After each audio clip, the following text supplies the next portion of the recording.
అపోస్తుల కార్యగ్రంథము 1వ అధ్యాయము కొన్ని వచనాలు మనం చదువుకుందాము.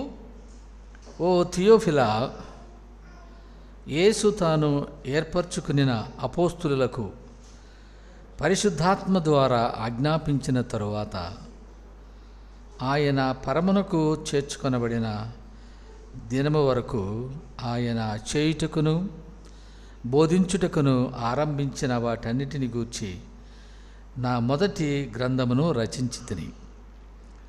ఆయన శ్రమపడిన తరువాత 40 దినముల వరకు వారి కగపడుచు దేవుని రాజ్య విషయములను గూర్చి బోధించుచు అనేక ప్రమాణములను చూపి వారికి తన్ను తాను సజీవునిగా కనపరుచుకునెను. ఆయన వారిని కలుసుకొని ఎలాగో ఆజ్ఞాపించెను, మీరు యెరూషలేములో నుండి వెళ్ళక నా వలన వినిన తండ్రి యొక్క వాగ్దానము కొరకు కనిపెట్టుడి. యోహాను నీళ్లతో బాప్తీసం ఇచ్చెను, గాని కొద్ది దినములలోగా మీరు పరిశుద్ధాత్మలో బాప్తీసము పొందుదురనెను.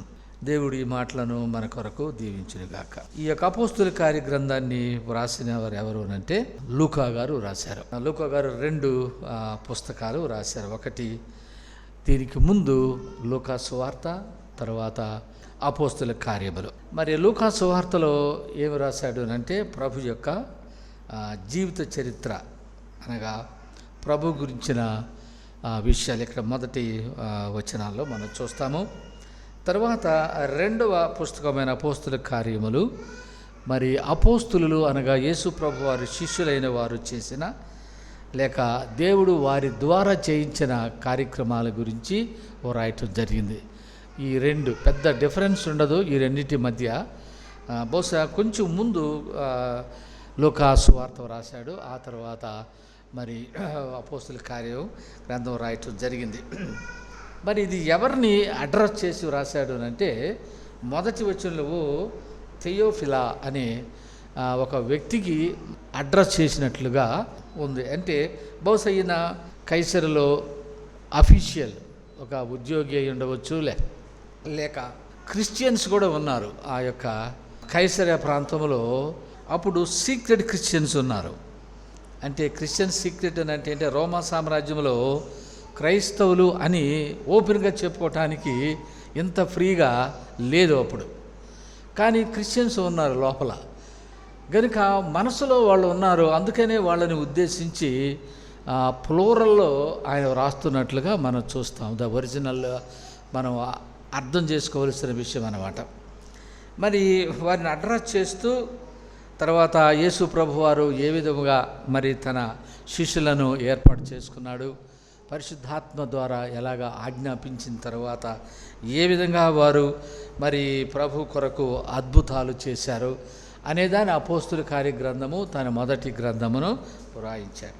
మరి దానిలో 3వ వచనంలో చూడండి, ఆయన శ్రమపడిన తరువాత అంటే పునరుద్ధానుడైన తరువాత, శ్రమపడిన తర్వాత అంటే ఆయన మరి సమాధిలోంచి తిరిగి లేచిన తరువాత 40 దినముల వరకు వారికి కగపడుచు. అంటే ఎన్ని దినాలు కనపడ్డాడండి ఆయన?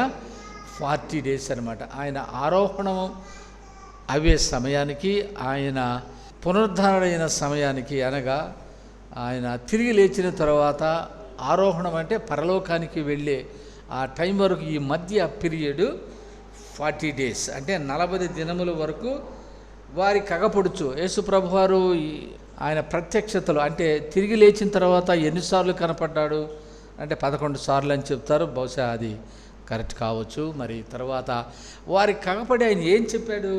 ఈ 3వ వచనం మీదే మనము ధ్యానం చేద్దాము. ఆయన ఏం చెప్పాడు అంటే, ప్రభు ఏం చెప్పాడండి 3వ వచనములో? ఆయన శ్రమపడిన తరువాత 40 దినముల వరకు వారి కగపడుచు దేవుని రాజ్య విషయములను గూర్చి బోధించుచు. దేవుని రాజ్యం అంటే కింగ్డమ్ ఆఫ్ గాడ్ అంటారనమాట కదా. మరి దేవుని రాజ్య విషయాల గురించి ఆయన మరి బోధించారు. ప్రారంభ దినాల్లో మరి ఫాలోవర్స్, ఆయన వెంబడించేవారు మరి ఏమి బోధించారు అంటే దేవుని రాజ్యమును గురించి బోధించారు. దేవుని రాజ్యం అంటే ఏమిటి అంటే, దేవుని రాజ్యం అని అంటే గుడ్ న్యూస్ అంటే శుభవార్త అన్నమాట, గుడ్ న్యూస్ అనమాట. ఏమిటా గుడ్ న్యూస్ అని అంటే, మరి ఈ దేవుని రాజ్యం గురించి బోధించిన వారు ఎవరో మనము అపోస్తుల కార్యగ్రంథంలో మనం చూస్తాం.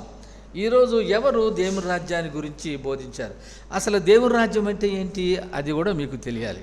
రెండు ఉన్నాయి. ఒకటి దేవుని రాజ్యము అంటే కింగ్డమ్ ఆఫ్ గాడ్, ఆ తర్వాత కింగ్డమ్ ఆఫ్ హెవెన్ అని కూడా ఉంది, పరలోక రాజ్యం అన్నమాట.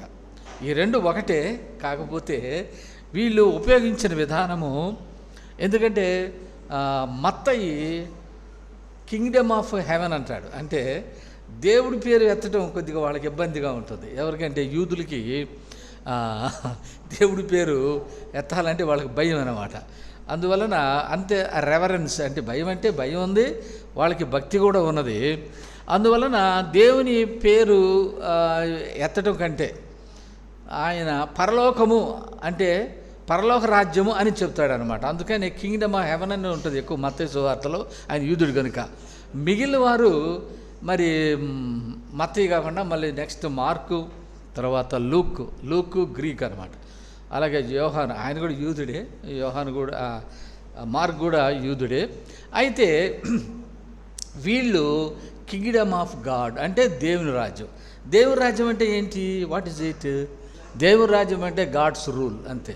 తర్వాత గాడ్స్ సోవర్నిటీ, ఇంకో మాట ఉపయోగించాలంటే గాడ్స్ సోవర్నిటీ అంటే దేవుని యొక్క సార్వభౌమాధికారం అన్నమాట. ఓకే, దేవుని సార్వభౌమాధికారము దేవుని రాజ్యం అని అంటే దేవుని యొక్క రూల్ అంటే ఆయన పరిపాలన అన్నమాట. తర్వాత గాడ్స్ అథారిటీ అని కూడా చెప్పవచ్చు. ఈ దేవుని రాజ్యం అని అంటే ఇంకా మనం లోతుగా వెళ్ళి మాట్లాడితే దేవుని రాజ్యం అని అంటే నిత్య జీవం అని కూడా, పాప క్షమాపణ అనేది కూడా, ఇవన్నీ అర్థాలు ఉన్నాయి. అందువల్ల అప్పుడు వాళ్ళు బోధించింది ఏమిటి? దేవుని రాజ్య సంగతుల గురించి ఏం బోధించారంటే ఇవే బోధించారు. చూడండి, అపోస్తుల కార్యగ్రంథం 8వ అధ్యాయము 12వ వచనం ఒకసారి రిఫర్ చేయండి. అది అపోస్తుల కార్యగ్రంథము 8వ అధ్యాయము 12వ వచనంలో అక్కడ ఎవరు చేశారో చూడండి ఒకసారి. అయితే ఫిలిప్పు అదుగో దేవుని రాజ్యమును గూర్చి, యేసుక్రీస్తు నామమును గూర్చి సువార్త ప్రకటించుచుండగా నమ్మి, అదిగో అక్కడ ఎవరు మొట్టమొదట దేవుని రాజ్యాన్ని గురించి ప్రకటన చేశారండి? ఫిలిప్పు. ఎక్కడ చేశాడు అది? సమరయ్య. 8వ అధ్యాయం అంటే సమరయ్య అని అర్థమైపోవాలి మనకి. 8వ అధ్యాయం అంటే ఎవరైనా సమరయ్యలో, మరి యెరూషలేములో ఆల్రెడీ బోధన జరిగింది, ఇప్పుడు సమరయ్యలో బోధన ఏంటనంటే అక్కడ దేవుని రాజ్యం అంటే ఏమిటి? ఇక్కడ క్లియర్గా అన్నీ చెప్పేశాడు. అదిగో క్రీస్తుని గురించి ప్రకటించడమే దేవుని రాజ్యం. తర్వాత ఇంకేం చెప్పాడు? సువార్త, నామమును గురించి సువార్త గురించి చెప్పటమే దేవుని రాజ్యం అన్నమాట. దేవుని రాజ్యం అంటే ఇంకేంటి? అఫ్కోర్స్ ఆ గాడ్స్ రూల్ ఈజ్ దేర్, దేవుని యొక్క అధికారం ఉన్నది. అయితే వాళ్ళు దేవుని రాజ్య సంగతులు, దేవుని సంగతులు అని అంటే ఇవే ఏంటనంటే యేసు ప్రభుని గురించి సువార్తను ప్రకటించడమే, లేక ప్రీచ్ గుడ్ న్యూస్ అంటే గుడ్ న్యూస్ అంటే సువార్తను ప్రకటించటమే దేవుని రాజ్యమును మనము ప్రకటించడం అనమాట. Good news of the kingdom of God and the name of Jesus Christ they were baptised both men and women. కనుక సమరయ్యలో ఏం జరిగిందనంటే దేవుని రాజ్యమును గురించిన ఆ సువార్త ప్రకటన జరిగింది. దేవుని రాజ్యం అంటే సువార్తను ప్రకటించింది. ఇంకెక్కడ జరిగింది చూడండి ఒకసారి. అది ఎవరు? ఫిలిప్పు సమరయ్యలో చేశాడు. తర్వాత అపోస్తల కార్యగ్రంథము 14:22 చదవండి. 14:22 అదే పుస్తకంలో 14:22లో ఎవరు దేవుని రాజ్యాన్ని గురించి బోధించారు? దృఢపరిచి విశ్వాసం నిలకడగా ఉండవలెననియు అనేక శ్రమలు అనుభవించి దేవుని రాజ్యములో ప్రవేశింపవలెననియు. ఎవరు వీళ్ళు? 14 అధ్యాయులు ఎవరు కనపడతారండి? 8వ అధ్యాయంలో ఫిలిప్పు కనపడ్డాడు. 14 అధ్యాయులు ఎవరు కనపడుతున్నారు? పౌలు, బర్నబాలు. అది మొదటి సువార్త దండయాత్రలో వాళ్ళు ఎక్కడ ప్రీచ్ చేస్తున్నారు చెప్పండి. ఎక్కడ ప్రీచ్ చేస్తున్నారండి?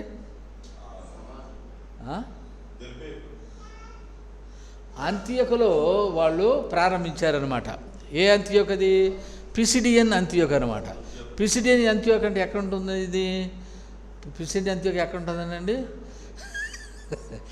పృగియా, తర్వాత పంపులియా పైన పృగియా పైన ఇది ఉంటుంది అక్కడ. అంటే వాళ్ళు బోధ ఎక్కడి నుంచి ప్రారంభించారు అని అంటే, వాళ్ళు సెలూకై నుంచి బయలుదేరి ఎవరు? పౌలు, బర్నబా ప్లస్ ఇంకొక ఆయన ఎవరు?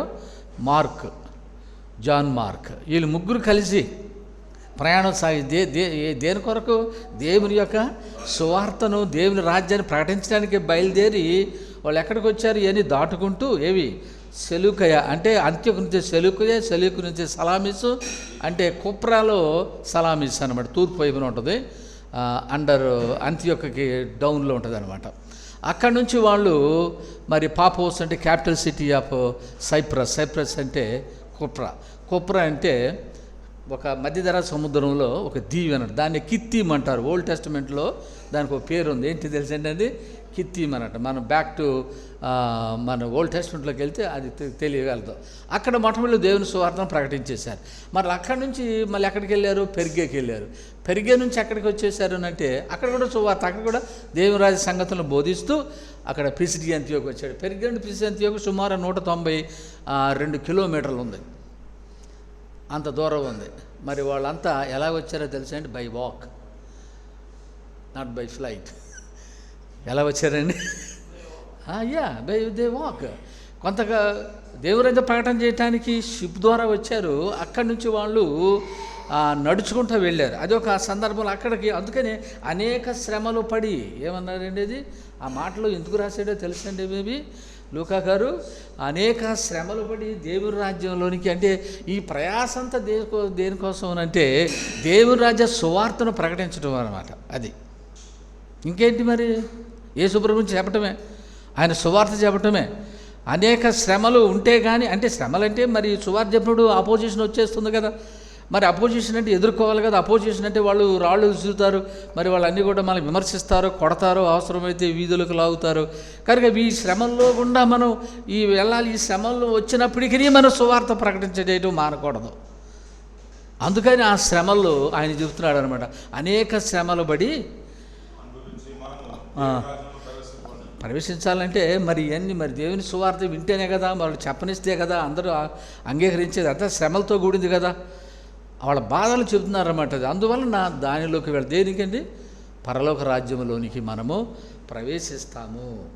తర్వాత ఇంకొక సందర్భం కూడా చెప్తాను. 3వ సందర్భం అపోస్తలుల కార్యగ్రంథం 19వ అధ్యాయం 8వ వచనం. 19:8 చూడండి. 19:8 వచ్చింది. ఇక్కడేమో ఎక్కడ పిసిడి అంతియోకు అని చెప్పాను మీకు. అక్కడ నుంచి ఇకోనియము, అక్కడ నుంచి లుస్త్రా నుంచి దెర్బే. అది ఒక లైన్ అనమాట. అలాగా సువార్త ప్రకటన చేసుకోవటానికి. తర్వాత ఈ మూడవ సందర్భం ఏంటంటే 19:8 చూడండి. 19:8 తర్వాత సమాజ మందిరంలోకి వెళ్ళి ప్రసంగించుచు దేవుని రాజ్యము తర్కించుచు ఒప్పించుచు ధైర్యంగా మాట్లాడుచు. ఎవరైనా? పౌలే. ఎక్కడ ఇది? ఎఫెస్సులో. ఎక్కడంటే సమాజ మందిరంలో. అక్కడ సమాజ మందిరం ఉంది. అక్కడ కూడా ఏమి బోధిస్తున్నాడంటే అక్కడ దేవుని రాజ్యము తర్కించుచు ఒప్పించుచు. మరి ఏంటది? ఎవరి గురించి? యేసుప్రభువే. ఎక్కడనంటే సువార్త. అది చూసారా? దేవుని రాజ్యం అంటే అదే. వాళ్ళని ఒప్పించటం, తర్వాత వాళ్ళు తర్కించడం అంటే వాళ్ళు లేఖనాలు ఎరిగిన వారు. ఎవరు? అక్కడ ఉన్న యూదులు. సమాజ మందిలో ఎవరుంటారు? యూదులు ఉంటారు. మరి ఈయన ఎవరు? ఈయన యూదుడే. మరి ఈయన కూడా లేఖనాలు వచ్చిన ఆయనే కదా. ఈయన ధర్మశాస్త్రం బాగా తర్బీదు కదా గమలీయేలు దగ్గర యెరూషలేములో. బాగా మంచి ఎక్స్పర్ట్ కదా ఈయన లేఖనాలు. వాటన్నింటినీ ప్రూవ్ చేస్తున్నాడు. ఎందుకని యేసు ప్రభువే నిజమైన దేవుడు, రక్షకుడు, గుడ్ న్యూస్ ఇది మీకని ఆయన తర్కిస్తూ వారిని ఒప్పిస్తూ ఉన్నాడు. ధైర్యం అది కూడా ఉంది. చూసారా? మరి అది దేవుని రాజ్యం గురించి సువార్త. ఎక్కడది? ఎఫెస్ అంటే దేనికండి? అర్తిమీదేవి. గ్రీక్స్ అందరూ డయానా అంటారు. వీళ్ళు లోకల్ ఉన్న వాళ్ళు ఏమంటారంటే అర్తిమీదేవి. అర్తిమీ అంటే మన తెలుగులో అర్తిమీదేవి అంటే ఆ దేవతను ఎక్కువగా పూజిస్తారు. కానీ అక్కడికి వెళ్ళి ఈయన దేవుని రాజ్యం గురించి, యేసుప్రభువు గురించి చెప్పటం కష్టమే. అందుకనే వాళ్ళది ఒప్పించి వాళ్ళతో వాదించి తర్కించి దేని గురించి సువార్త చెప్పటం అన్నమాట. మరి అది మన రెస్పాన్సిబిలిటీ అంతా ఏమిటనంటే ప్రీచ్ ద గాస్పల్. అది అది అది రావటం లేదు. అది ఎలాగ ఒప్పించాలి, అది ఎలాగ వాళ్ళకి చెప్పాలి, అది మనకి మెయిన్. కానీ మరి ఇంకేంటి పౌలు గారు ఏం చేశారు అక్కడ దేవుని రాజ్యం గురించి ప్రకటించడం అంటే ఏంటి? సమాజ మందిరాల్లోకి వెళ్ళి ప్రకటించడం. ఒక్కోసారి సమాజ మందిరాల్లో అవకాశం దొరుకుతుంది, ఒక్కోసారి మార్కెట్ ప్లేస్లో అవకాశం దొరుకుతుంది. మరి అందరినీ ఆయన కలుసుకొని వారిని యేసు ప్రభువుని గురించిన సువార్తను, దేవుని రాజ్యమును గురించి ఆయన ప్రకటన చేస్తూ ఉన్నాడు. అలాగే మరి 4వది చూడండి, అపోస్తల కార్యగ్రంథము 20వ అధ్యాయం 25వ వచనం. ఇక్కడ కూడా పౌలే అదిగో దేవుని రాజ్యమును గురించి ప్రకటించుచు నేను మీ దేవుని రాజ్యమును ప్రకటించుచు నేను మీ మధ్య నేను సంచరించుచుంటిని. ఇదిగో ఈ మీలో ఎవరు ఇక మీదట నా ముఖము. ఎవరు మాట్లాడుతున్నారండి? ఇది పౌలు గారు. ఎవరితో మాట్లాడుతున్నారండి? ఏజెన్సీకి బోర్డర్లో ఉన్న ఐలాండ్స్. పౌలు త్రోయా నుండి 32 కిలోమీటర్లు నడుచుకుంటా అసోస్ అనే చిన్న దీవికి వచ్చాడు. ఎక్కడికి వచ్చాడండి? అక్కడి నుంచి ఓడెక్కి ఎక్కడికి వచ్చారో తెలిసి వాళ్ళు మిలేతుకు వచ్చారనమాట. మిలేటస్ అని మిలేతుకు వచ్చినప్పుడు మిలేతుకను ఎఫెస్కి 48 కిలోమీటర్లు బై వాక్. అందువల్ల ఈయన ఏం చేసిందంటే ముందు వెళ్ళేటప్పుడు అట్లాగా వెళ్ళి కొరింథీ దాకా వెళ్ళి అవన్నీ చూసుకొని మరలా ఎఫెస్లోకి వెళ్లకుండా ఆయన సైడ్గా ఎక్కడికి వచ్చాడు అంటే మిలేతుకు వచ్చేసి, అవన్నీ కూడా ఐలాండ్సే. అక్కడే పద్మస్ ద్వీపం ఉంటుంది ఇంకా డౌన్లో. ఇక్కడ నుంచి కబురు పెట్టి 48 కిలోమీటర్లు ఉన్న ఆ యొక్క ఎఫెసీ సంఘస్థులను పిలిపించి వారితో ఏం మాట్లాడుతున్నాడో చూడండి. ముందు అక్కడ 3 ఏళ్ళ నుండి వెళ్ళిపోయాడు. మళ్ళీ రిటర్న్లో వారిని ఇక్కడ పిలిపించి ఏం చెప్తున్నాడంటే అది 25వ వచనం. మళ్ళీ ఒకసారి చదవండి. అది రిటర్న్లో ఏం చెప్తున్నాడు? ఇదిగో అదిగో దేవుని రాజ్యం. ఈ టాపిక్ మారదండి. దేవుని రాజ్యమును గురించి ప్రకటించుచు ఎవరి మధ్య? మీ మధ్య నేను సంచరించుచుంటిని. మీ మధ్యకు వచ్చి నేను ఏం బోధించాను? దేవుని రాజ్యం అంటే ఏంటి? యేసు ప్రభు గుడ్ న్యూస్ మీకు నేను ప్రకటించాను. మీలో ఎవరును ఇక మీరు నా ముఖం చూడరు అంటే ఏం మాట్లాడుతున్నాడు? అయ్యా వాళ్ళని దూరం నుంచి పిలిపించుకొని చెప్పి ఇక మీ మధ్య నేను తిరిగి సంచరించి నేనంతా సువార్త ప్రకటన చేశాను, దేవుని రాజ్యాన్ని ప్రకటన చేసేసాను నేను, ఇంకా మీరు నా ముఖం చూడరు అనగానే వాళ్ళందరూ ఏడ్చేశారు. అంటే ఆయన అక్కడి నుండి మరలా ఆయన బ్యాక్ వెళ్ళిపోతున్నాడు. ఎక్కడి నుంచి వచ్చాడు? అక్కడికి వెళ్ళిపోతున్నాడు. అంత్య గురించి వచ్చాడు కదా ఆయన. అక్కడికి వెళ్ళిపోవాలి, యెరూషలేము వెళ్ళి అక్కడి నుంచి వెళ్ళిపోవాలి. ఇంకా మరి అప్పుడు పరిస్థితులు ఏంటంటే ఇంకా చూసే పద్ధతి నిజంగానే చూడలేదు వాళ్ళు. ఇంకా అదే థర్డ్ మిషనరీ జైల్లో జరిగిన సంఘటనలు అనమాట. ఎవరు ఇంకా పౌలు చూడలేదు, వాళ్ళు కూడా చూడలేదు. ఆ సిచ్యువేషన్ గురించి ఒకసారి ఆలోచన చేస్తే నిజంగా వాళ్ళందరూ ఏడ్చారట. వాళ్ళందరూ కూడా ఆ పౌలుని పట్టుకొని మెడ మీద పడి ఆయన ఏడ్చేశారట. మీరు ఏడవకండి, నన్ను ఏడిపించకండి, ఇదిగో నేను యెరూషలేము వెళ్తున్నాను, నాకు జరగబోయే సంఘటనలన్నీ అన్నీ కూడా వేచి ఉన్నాయి, ప్రార్థన చేయండి, మరలా నేను మిమ్మల్ని చూస్తాను చూడను. చూసారండి ఆ మాటలు వాళ్ళని కదిలించేసినాయి. అందువల్లనే దేవుని రాజ్యం చెప్పాను, ఇక మీరు నన్ను ఎవరో నిజంగానే చూడలేదు. ఎందుకనంటే ఆ నెక్స్ట్ ట్రిప్ ఆయన రోమా వెళ్ళిపోయాడు. వెళ్ళిపోయిన తర్వాత రోమాలో ఆయన్ని చిరఛేదనం చేశారు. ఇంకెక్కడ చూశారు వాళ్ళు? చూసారా? అంతకుముందే 3 years ఉన్నాడు అక్కడ ఎఫెస్లో వెళ్ళేటప్పుడు. రిటర్న్లో వచ్చాడు అనమాట. మరి అక్కడ కూడా ఏం బోధించాడంటే దేవుని రాజ్యం గురించి ప్రకటించేసాడు. తర్వాత చూడండి అపోస్తలుల కార్యగ్రంథం 28వ అధ్యాయము 30-31. అక్కడ కూడా ఏం బోధించాడో చూద్దాం.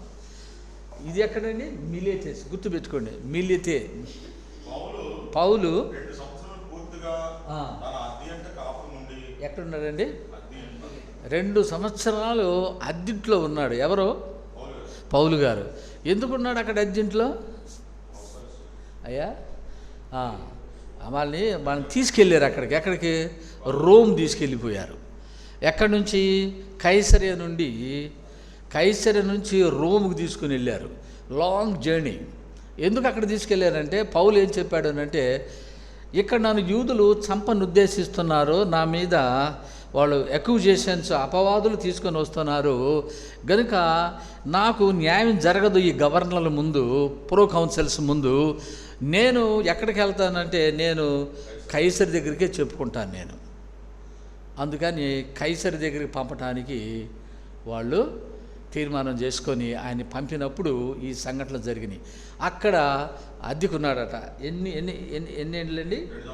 30 వచ్చినాం కదా. 2 years. Why whole 2 years Paul stayed there in his own rented house and welcomed all who came to see him. మరి ఆయన అద్దెంట్లో ఉన్నప్పుడు వీళ్ళందరూ వచ్చారట. మరి అందరికి వచ్చినప్పుడు ఆయన ఏం చెప్తాడండి? యేసు ప్రభుని సంగతులను గురించి చూసండి. ఎక్కడ ఎవరి గురించి మాట్లాడుతున్నారు? యేసు ప్రభు సంగతులే కదా, దేవుని రాజ్యం సంగతులే కదా అక్కడ బోధిస్తున్నాడు. అక్కడ ఎన్ని సంవత్సరాలు బోధించాడండి? 2 సంవత్సరాలు. 31వ వచనంలో చూడండి, ధైర్యముగా ఉంటుంది చూడండి. 31వ వచనంలో ఏ ఆటంకము పూర్ణ, మళ్ళీ అట్లాగా ఫుల్ బోల్డ్నెస్, ఫుల్ బోల్డ్నెస్, పూర్ణ ధైర్యముతో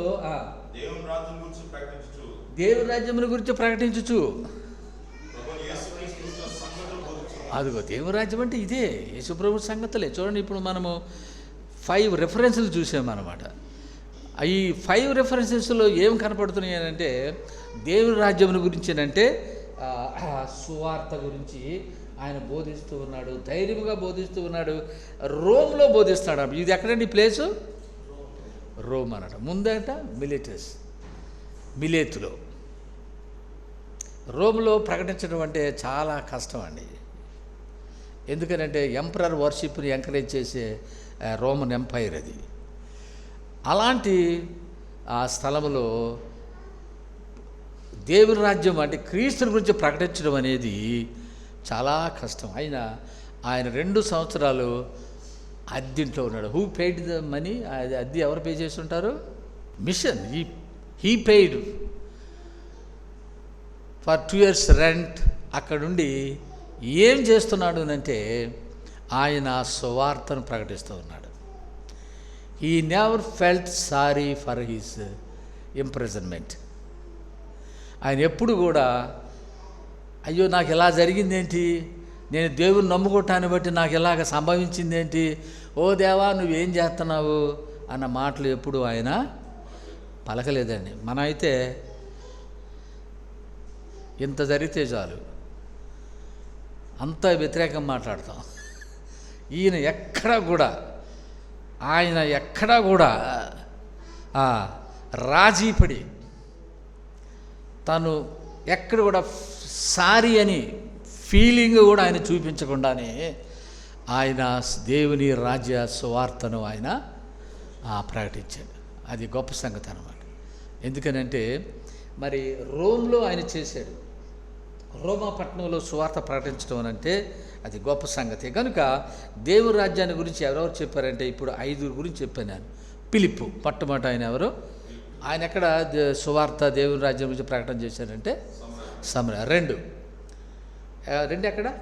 14:22లో పౌలు అంతియోక అంటే పిసిడియన్ అంతియోకలో ఆయన బోధించాడు. 2 అంతియోకలోనే సిరియన్ అంతియోక ఉన్నది ఏషియాలో.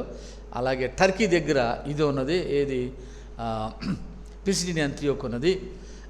అక్కడ ఆయన బోధించాడు. అసలు అంత్యోక నుంచి వచ్చాడు ఆయన. మిషన్ ట్రిప్పు ఎక్కడి నుంచి స్టార్ట్ అయిందంటే సిరియాలో ఉన్న అంత్యోకలో స్టార్ట్ అయిపోయి ఇక్కడికి వచ్చాడు. ఎక్కడికి? ఇదంతా కూడా టర్న్ అయ్యి దేవుని రాజ్యాన్ని బోధించడానికి, ప్రకటించడానికి. అఫ్ కోర్స్ మనం కూడా వెళ్తున్నాం. We are also travelling towards north India, maybe could be south India or some other maybe abroad కదా. మనం you have to go preach the gospel the kingdom of God కదండి. అలాగా పౌలు తర్వాత పౌలు రెండోసారి మూడోసారి కూడా పౌలు ఎక్కువ మెజారిటీ ఆయనే కనపడుతుంది. ఎఫెస్లో కూడా ఆయన సమాజ మందిరాల్లో ఆయన బోధిస్తున్నాడు అనమాట. సమాజ మందిరంలో బోధించడం అంటే సమాజ మందిరంలో they don't accept Christ as the saviour. Very difficult. ఈ లేఖనాలు బాగా చదివాడు కనుక థరోలీ అబ్జర్వ్డ్. ఎందుకంటే ఈ టుక్ ట్రైనింగ్ అండర్ గమలియేల్. యెరూషలేంలో ఎవరి దగ్గర తర్ఫీదు పొందాడండి? అందులో యూదుడు, బెన్యామీను గోత్రీకుడు, మరి సంఘంను హింసించిన వాడు, మరి ఆయనలో ఉన్న ఆ యొక్క జీల్ లేకపోతే ఆసక్తి ఎలాంటిదనంటే దేవుని యొక్క లేఖనాలను, ఏ లేఖనాలు న్యూ టెస్టమెంట్ లేదు అప్పుడు, ఏమీ లేదండి. ఇప్పుడు మనకి చాలా బైబిల్ బాగుంది. ఇప్పుడు మనకి 66 పుస్తకాల బైబిల్. అప్పుడు వాళ్ళకి ఓల్డ్ టెస్టిమెంట్ ముఖ్యంగా ఆ ప్రాఫిట్స్ బుక్స్, తర్వాతనేమో అవకున్న మరి కీర్తనలు, వాటిలో నుంచే మోసే ధర్మశాస్త్రం అంటే పెంటట్యూక్ అంటే 5 పంచగ్రంథాలు, వాటిల్లో నుండి ప్రాఫిట్స్లో నుండి కీర్తనలో నుండి ప్రభు గురించి ఏమి రాయబడిందో ఆ లేఖనాలను తీసి వారి చేత ఒప్పిస్తున్నాడు. న్యూ టెస్టిమెంట్ పెట్టుకొని మనం బోధించడం ఇప్పుడు ఈజీ నా కదా. యూ హ్యావ్ ఫుల్ బైబిల్ నా. ఇప్పుడెంత క్లోజ్డ్ కదా, నీకు అంతా నీ చేతిలో ఉంది. నువ్వు బోధ చేయటం రెఫరెన్స్లు తీసేసి. అప్పుడు అలా కుదరదు. నువ్వు చెప్పగానే మళ్ళీ వాళ్ళు రీసెర్చ్ చేయాలి ఆ స్క్రిప్ట్ చేసిన. అందువలన పౌలు ధర్మశాస్త్రాన్ని బేస్ చేసుకొని దేవుని రాజ్యాన్ని గురించి ఆయన చెప్పాడు. గాడ్స్ రూల్ అనేది. దేవుని రాజ్యం అంటే ఎవరో కాదు, ప్రభు సువార్త. అది దేవుని రాజ్యం అంటే ఆయన సువార్తను ప్రకటించేశాడు.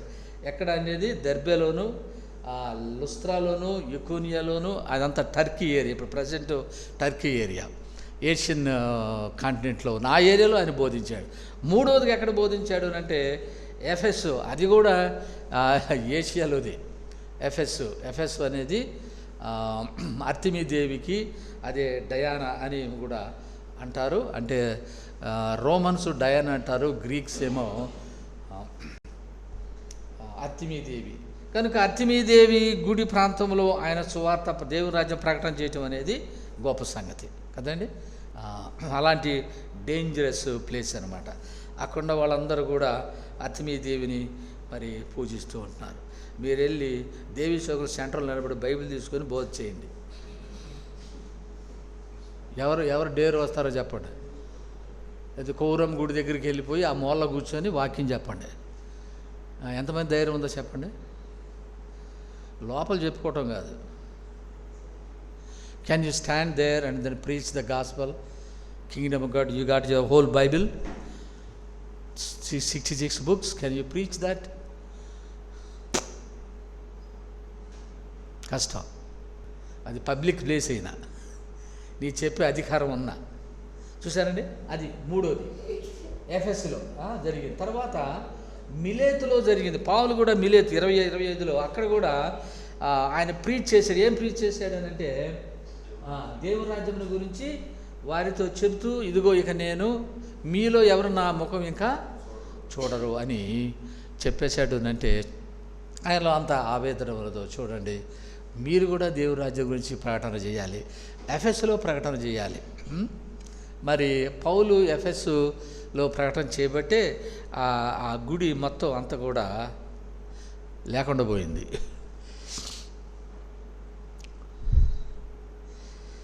తర్వాత ఎక్కువగా అక్కడ క్రిస్టియానిటీ, తర్వాత దేవుని సువార్త పౌలుని బట్టి అక్కడ ఎక్కువగా ప్రకటించబడినది. ఎక్కడంటే ఇది ఎఫెస్లో. తర్వాత మిలేతులో మాత్రం దేవుని రాజ్యాన్ని గురించి ఆయన అక్కడ వారితో మాట్లాడడం జరిగింది. 5వ సందర్భము పౌలు రోమాలో ఆయన రెంటింట్లో ఉంటూ, అద్దెంట్లో ఉంటూ దేవుని సంగతులను వచ్చిన వారందరూ ఎవరైతే వస్తారో వాళ్ళు వెల్కమ్ చేశాడు. రండి, ఇంకా రండి, నా దగ్గర రండి. ఎందుకో తెలుసా, ఆయన బయటికి వెళ్ళి చెప్పడానికి లేదు. ఇప్పుడు బయట నుంచి వచ్చి లోపలికి వెళ్ళిపోయాడు. ఈ బయట రండానికి లేదు. బయట నుంచే బాగా ఫ్రీగా మాట్లాడాడు. అఘోరా అన్ని మార్కెట్ ప్లేసెస్లో కూడా మాట్లాడాడు, సినగోగలో మాట్లాడాడు, అన్ని స్ట్రీట్స్లో మాట్లాడాడు. మరి ఇప్పుడు ఎక్కడండి సెల్ల కూడా అదే మాట్లాడుతున్నాడు. అది చూడండి, అంటే లైఫ్ స్టైల్ అది దేవుని రాజ్య సువార్త ప్రకటన చేయాలి. Any time you must be available కదండి. Any time you must preach the kingdom of God and the good news, because people need it కదా. కనుక ఈ 5 సందర్భాల్లో కింగ్డమ్ ఆఫ్ గాడ్ గురించి మీకు చెప్పారు. ఎవరెవరు బోధించారో, అసలు కింగ్డమ్ రాజ్యం అంటే ఏమిటో కూడా ఇంకొక విధానం కూడా ఉన్నది. తర్వాత యేసు ప్రభు వారు ఎక్కువగా ఈ యొక్క దేవుని రాజ్యాన్ని గురించి సువార్తల్లో ప్రకటన చేసినట్లు మనం చూస్తాం. అట్లాగా అదే కాదు, మరి దేవుని రాజ్యం గురించిన ఉపమానాలు ఎన్నో ప్రభువు మరి బోధించాడు. దేవుని రాజ్యం ఎలాగుంటుంది, దేవుని రాజ్యం ఎలాగుంటుంది, దేవుని రాజ్యం ఎలాగుంటుంది, అవన్నీ చాలా డీటెయిల్డ్గా ఆయన సువార్తల్లో మనకు బోధించాడు. ఇదేంటంటే జస్ట్ ప్రీచింగ్ పర్పస్. అంటే పౌలు ఎక్కడెక్కడ, ఫిలిప్పు సమరయలో, పౌలు ఎఫెసులో, పౌలు దెర్బెలో, పౌలు మిలేతులో, అలాగే పౌలు రోమాలో ఏం బోధించాడు అంటే సువార్తను ప్రకటించాడు. మరి are you ready to go there anywhere? ఎక్కడికైనా వెళ్ళటానికి మీరు సిద్ధంగా ఉన్నారా? మరి దేవుని రాజ్యమును గురించి అనగా గుడ్ న్యూస్, యేసు ప్రభు సువార్తే మనకు చెప్పవలసిందే. అది అందరికీ అందాలి. మరి ఆ రీతిగా ప్రభు మనకు మరి సహాయం చేస్తాడు. కనుక మీరందరూ సిద్ధపడండి. దేవుడు మరి మీకు మీ పరిచర్యకు తోడుగా ఉండాలని కోరుకుంటూ, ఇంకా ఫర్దర్గా మనము దేవుని రాజ్య సంగతులను ఇంకా ఎక్కువగా తెలుసుకోవటానికి మన ప్రయత్నం చేద్దాం. దేవుడి మాటలను మనకు అందరి కొరకు మేలుకరంగా చేయనుగాక. ఆమేన్.